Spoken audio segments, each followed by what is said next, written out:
اللہ تعالیٰ رسول کیوں بھیجتا رہا؟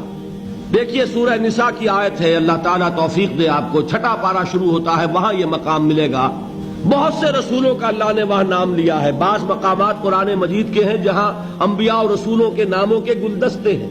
ایک گلدستہ ہے سورہ نساء میں 6 پارے کے شروع، ان تمام رسولوں کا نام لے کر اب فرمایا رسلا مبشرین و منذرین لئلا یکون للناس علی اللہ حجۃ بعد الرسل وکان اللہ عزیزا حکیما۔ ہم نے اپنے رسولوں کو بھیجا مبشر اور نذیر بنا کر، تاکہ رسولوں کے آنے کے بعد لوگوں کے پاس اللہ کے مقابلے میں کوئی حجت باقی نہ رہ جائے۔ کیا معنی اس کے؟ اللہ پوچھے گا تم شراب کیوں پیتے رہے؟ اے اللہ تو نے ہمیں بتایا ہی نہیں کہ حرام ہے، دلیل ہو جائے گی کہ نہیں؟ ہمیں بتایا ہی نہیں کہ حرام ہے۔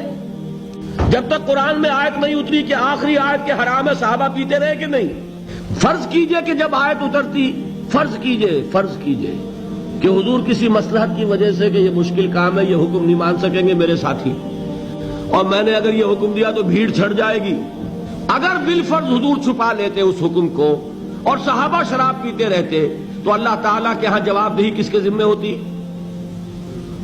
سمجھ رہے ہیں کہ نہیں؟ صحابہ بری ذمہ ہو جاتے، اے اللہ آپ کے رسول نے ہمیں بتایا ہی نہیں، تو کوئی ان کے لیے قصور رہ گیا تھا؟ سارا وبال کس پر آتا؟ معاذ اللہ ثم معاذ اللہ رسول پر۔ ہاں رسول نے پہنچا دیا، اب رسول بری، تم بتاؤ تمہیں حکم پہنچ گیا تھا کہ نہیں؟